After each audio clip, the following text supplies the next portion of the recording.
Hello, नमस्कार मित्रों। Welcome to विचारक मंच चैनल। आपका विचारक मंच चैनल पर स्वागत है। आज मैं आपसे एक विशेष बात पे चर्चा करना चाहता हूं और वो है एक्सट्रीम हिंदुइज्म। अभी कुछ दिन पहले मैं एक व्हाट्सएप फोरम पे कुछ लोगों को आपस में डिस्कशन करते देख रहा था और उस डिस्कशन के दौरान एक इंडिविजुअल या दो इंडिविजुअल मैं बोलूंगा, ये दोनों लोगों को फोर्स कर रहे थे कि लोग उनके तरीके से हिंदुइज्म को इंटरप्रेट करें। वो चाहते थे कि इस्लाम को गाली दिया जाए, वो चाहते थे कि क्रिश्चियनिटी को गाली दिया जाए, वो चाहते थे कि जो दूसरे धर्म में जो भी कुरीतियां हैं उसको हाईलाइट किया जाए, तभी हम हिंदू माने जाएंगे। अब इस बात को लेकर मैं बहुत परेशान हुआ।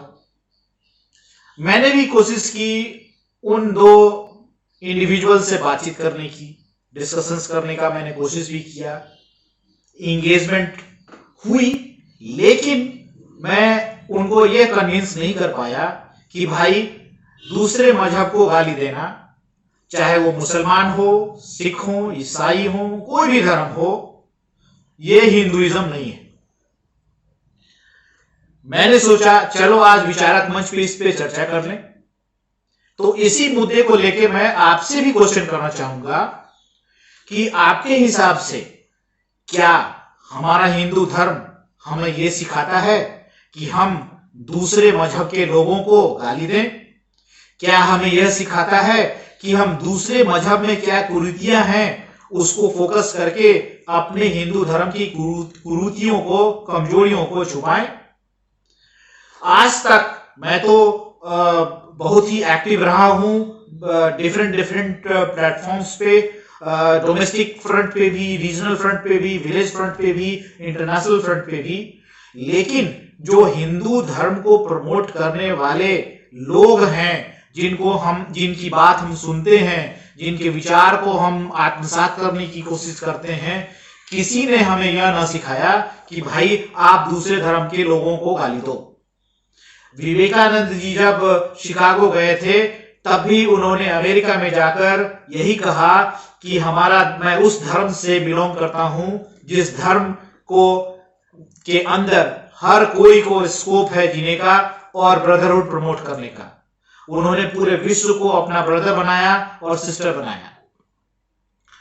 भारत में भी जब हम शंकराचार्य की बात करते हैं तो शंकराचार्य एक कॉर्नर से लेकर दूसरे कॉर्नर तक हिंदू धर्म के प्रचार में गए और उन्होंने हिंदू धर्म के अंदर जो स्ट्रेंथ है उस पर फोकस किया।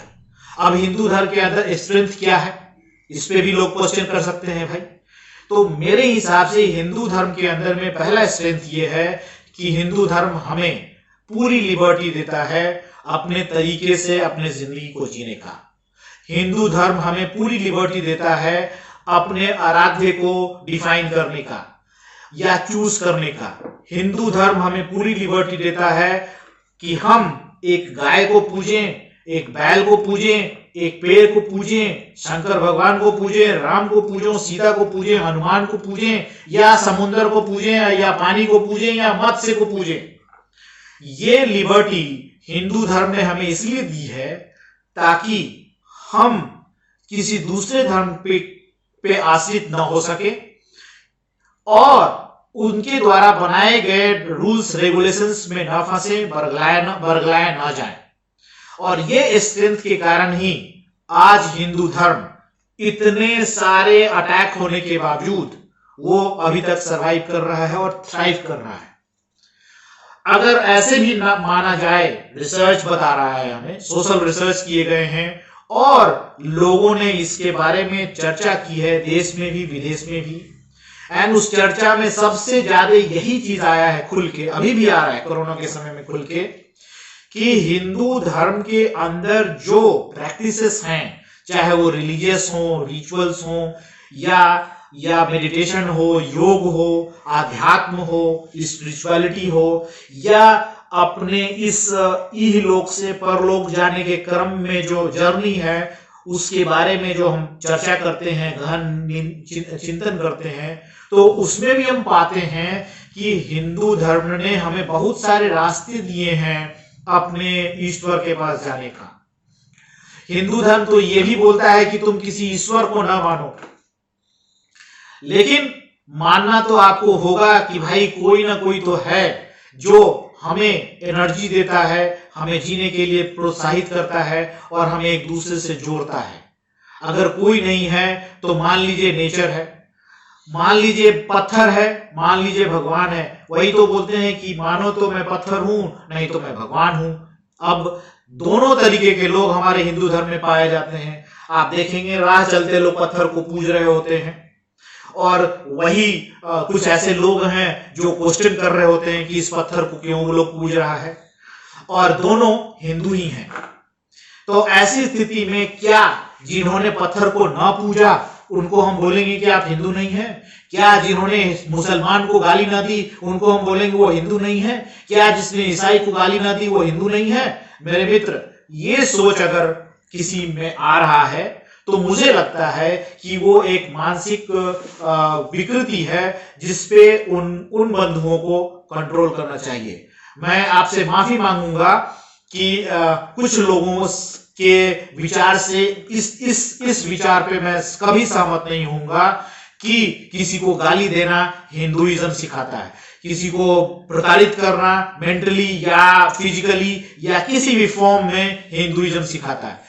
हिंदुइज्म मेरे ख्याल से मित्रों प्रताड़न नहीं सिखाता, प्रेम सिखाता है, दोस्ती सिखाता है। और सर्टेनली लोग बोलते हैं कि भाई उसने मेरे साथ गद्दारी की। मुझे ये बताइए, क्या हमारे अपने समाज में, हमारे अपने हिंदू धर्म में गद्दारों की कमी नहीं है?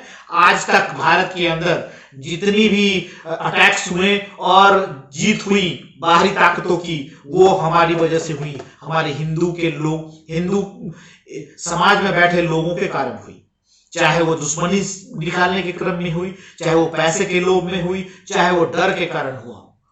ये कुरीति, ये सेल्फ रिस्पेक्ट जो धीरे धीरे हमारे हिंदू समाज से जाता जा रहा है, और हम अपने लिए जीने की कोशिश करते हैं, दूसरों को नहीं जीने देते हैं, या दूसरों के जीने के क्रम को, अच्छे क्रम को देख के हम जलते हैं। इस कारण से हमारा समाज गिरता जा रहा है और हमारे में कमजोरी आ रही है, ना कि किसी दूसरे के कारण। अपने अंदर में झांकना ज्यादा जरूरी है मित्रों मेरे ख्याल से। मैं इस विचारक मंच से आपसे भी क्वेश्चन करना चाहता हूं कि क्या मेरे विचार से आप सहमत हैं? अगर सहमत हैं तो जरूर एक कमेंट दें, एक शेयर करें, और अगर सहमत नहीं है तो भी आप उसके बारे में अपने विचार जरूर दें मेरे मित्रों।